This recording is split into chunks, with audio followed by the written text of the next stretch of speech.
like St. Chris's Day and Thanks Chrising and my favorite, Chris's. So, I'm honored to accept this award. Oh, pick that up, will you? Honored to accept this award here on behalf of Alexander. Not that guy, the other guy. And very happy to accept the Magician of the Multiplex. And since he can't be here to receive it, I'm going to take this one for myself because I'm awesome. Did I mention I have a Lamborghini? Anyway, you snooze, you lose. Merry Christmas, everybody. Yo.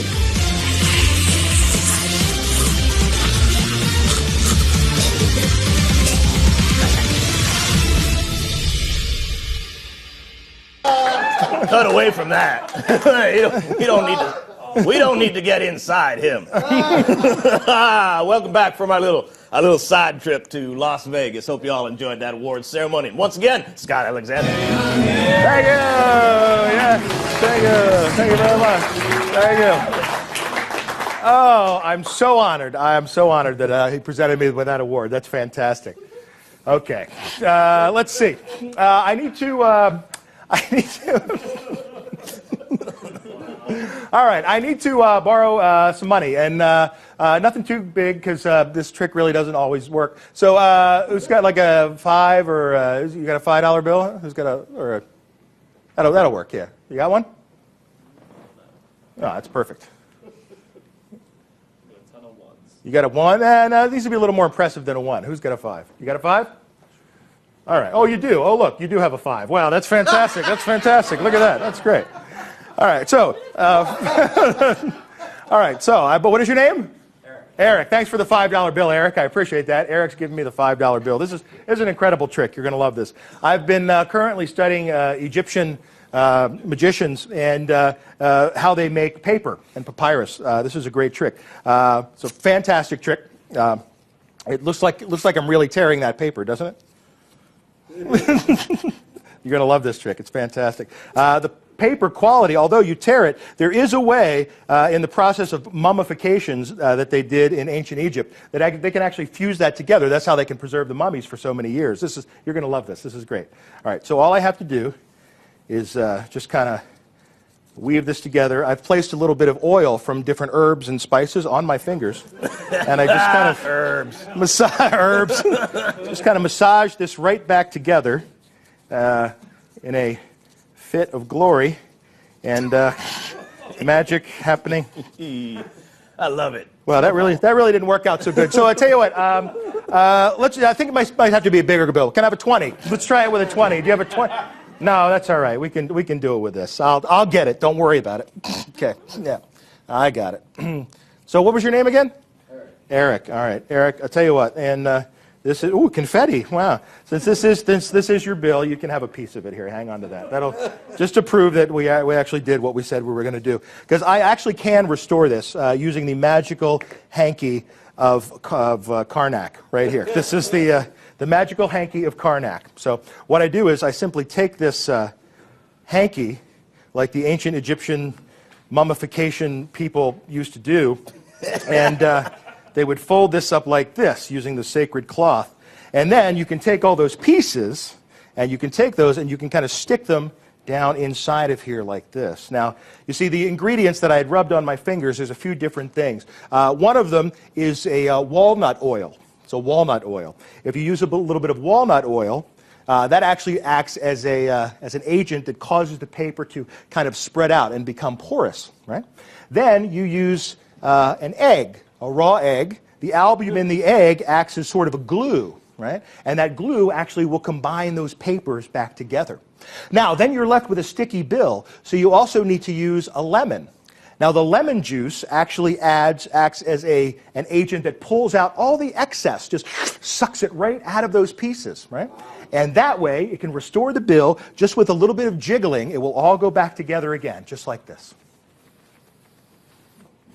So let all the ingredients combine in one magical Egyptian miracle. Just need to agitate them a little more, and all those pieces will come back together. Just agitating them a little more. Sometimes it takes a little longer depending on the type of fruit. You guys might want to go down to the bar and grab a drink and come back. I'll just stand here jiggling these. It'll be fine. Anybody know any good jokes? Here's one. Two guys walk into a bar. A priest and a rabbi walk into a bar. The bartender goes, "What is this, some kind of joke?" Thank you. Okay, nothing yet. All right. Okay. Here's one. A giraffe walks into a bar and says, "Hey, everybody, the highballs are on me." Okay. Nope, nothing. A horse walks into a bar and the bartender says, "Hey, why the long face?" Celine Dion walks into a bar and the bartender says, "Hey, why the long face?" Okay. Nothing, huh? All right, skeleton walks into a bar and says, "Hey, bartender, give me a tall beer and a mop." All right, thank you. No, I think something's happened. I think something has happened. Hold on here. You're not going to believe this. Whoa. This is, no, not yet. Okay, so we're still shaking this up. I don't know what the deal is with this. Hold on. It's somehow we've gotten our wires crossed. I don't know here. Wait, hold on. There should be, no, I don't, it's nothing. It was supposed to work. All the pieces were supposed to just magically come back together, but I don't know what. Whoa. Wait a minute. Ooh, spooky. That's weird. What happened to everything else? You know what? I think that lemon juice might have absorbed a little bit too much. Let me check this out here for a second. Eric, this might be your lucky day. Because if we cut this lemon open in just the right way, I think you might notice something rather interesting occurring.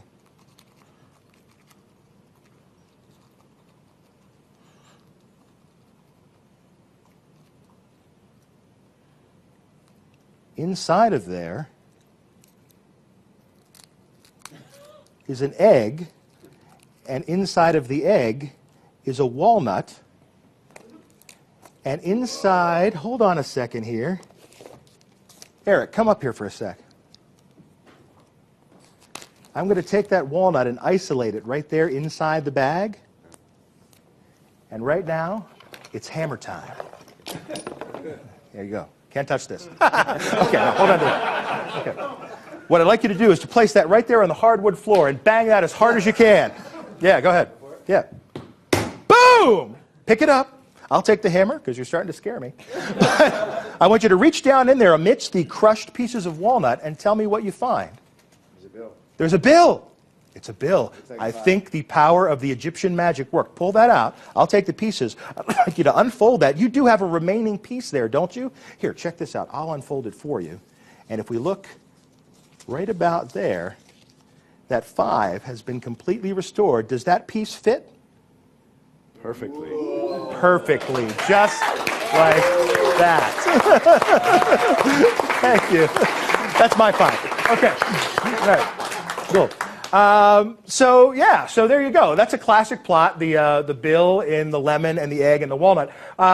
This is actually, I knew that was going to happen with the egg. This thing fell on the floor backstage. But anyway, well, I'll talk about that in a second. But here's the deal. This is a very cool trick. The first thing is, I'm a big fan of the bill being signed. I think the bill should be signed.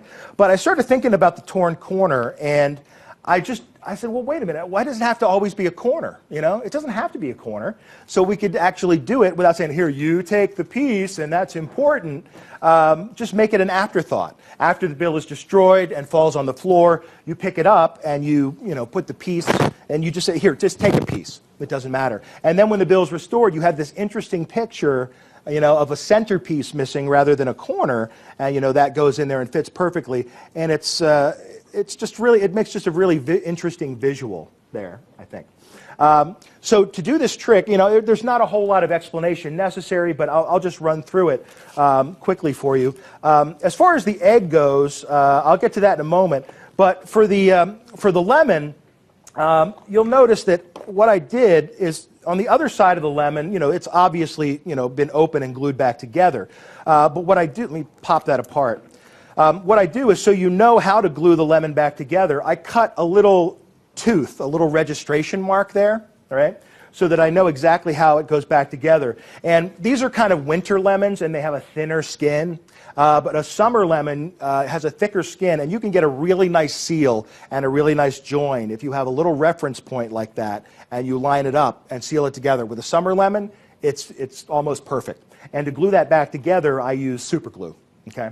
I like the gel kind because the gel is easier to work with, and basically the cyanosic acid, or whatever the chemical is. Cyanoacrylate, right. It's the same stuff they use if you cut your finger to glue your finger back together, basically, right? So that holds a moist, because there's moisture in your skin, that kind of glue will hold the lemon together. So super glue will put that on fabulously. As far as the egg goes, there's I wish you guys could have seen it because it's really awesome the way it works. You take an egg, and they sell this little thing called an egg topper. I don't know if you've ever seen this before. It's pretty neat. But what you do is you put it over an egg like this, right? And then you hold it firmly, and you pull this up and let go. And what that does, let's see if I did it. Yeah, it did it, but I messed it up a little bit. It cracks the top off of the egg like that. Right? In a nice, even portion. So what you do is, you let this dry, you go ahead and crack your egg open, and it just forms a nice little, cap like that, which is very cool. So you take a little bit of, that adhesive tape they use for bandages, like sports, right? You just put that around, let this dry, put that around the inside so it's sticking up a little bit. And so that gives you a reference as to how to put this back on. And when you put it back on like this, you use just like a silicone glue or an Aleene's white glue. And after you put the walnut that has the bill in it, which I'll talk about in a minute, throw it right down in the egg, let that sit and dry, and it becomes pretty good. If you really want to get really precious about it, you can take some drywall spackle and go around there and sand it, and you can get a really cool, like almost unbelievably perfect egg if you do that. So that little thing is called an egg topper. It's a neat little thing. You can find them online. They're great. And it's just fun. You can also make little, scrambled eggs and all kinds of crap with it. All right, so there you go. That's a nice little tip there. So that goes in there. And then the walnut, to prepare the walnut, you're gonna stick the knife in there and just twist to the side and just pop open the walnut. You'll find a walnut will pop open very, very easily in half. Scoop out some of the guts, not all of it, because you want it to seem like there's still stuff in there with the bill. And leave some of the stuff in there, and you're going to take up your bill after you've folded, you tear out whatever interesting piece you're going to have, right? And then that goes, your little piece you save, you fold this up into a nice tiny package, place it into the walnut, and then you use a contact cement or a two-part adhesive.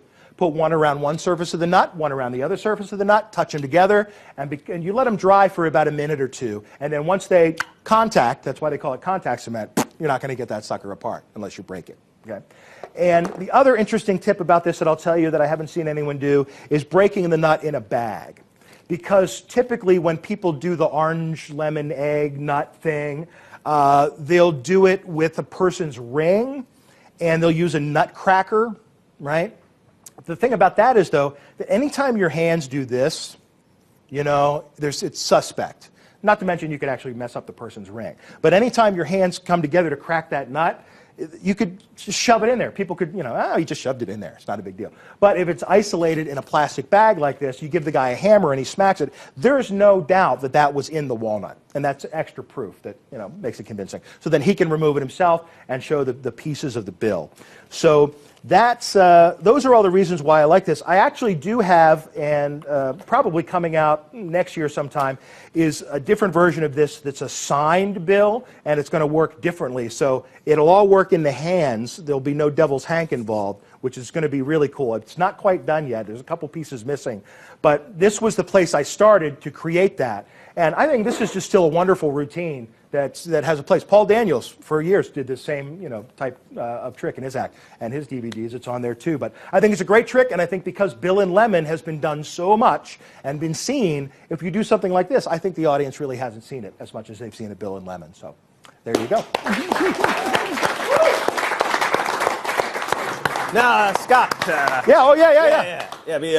Before you move on, you told a few jokes there. Yeah. Right? But, somebody doing this trick, let's say they just want to kill some time and with a few more jokes. Yeah. You know any other jokes? Oh, the bar jokes? Bar jokes, yeah. Oh, well, yeah, God, there's a ton of them. A polar bear walks into a bar and says, hey, and the bartender goes, hey, what's with the, or no, the polar bear walks into a bar and goes, hey, I'd like a Jack and Coke.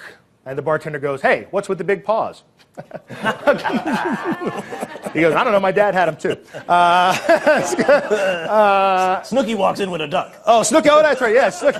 Snooky walks into a bar with a duck under her arm, and the bartender goes, hey, where'd you get that pig? And I think they're way ahead of you, but go on. And Snooky goes, hey, that's a duck. And the bartender goes, hey, I was talking to the duck. All right, so there you go. What's it you got? A penguin walks into a bar. Penguin walks into a bar and says, hey, I'm looking for my brother. Have you seen him? The bartender goes, I don't know. What does he look like? Because they all look alike. Okay, that's the, all right. You know the baby seal? You know that one? Oh, yeah. That's so a baby seal walks into the bar, and the bartender goes, what can I get you? And the baby seal goes, anything but a Canadian club. All right, thank you. That's good. There's plenty of, but anyway, so yeah, I should talk about that. The devil's hank, of course, vanishes everything. That's how you do devil's hank. Everybody who doesn't know a devil's hank, turn this off. You don't belong watching this. But yeah, so that's just a real simple way to vanish that stuff. And I also the idea of all these things being a reason for them existing instead of just, look, I'm going to make a walnut disappear, whoa, and I'm going to make a lemon disappear. You make up, some kind of story about how all those things come together, and then when they all are vanished and are in the thing, it kind of winds it up nicely.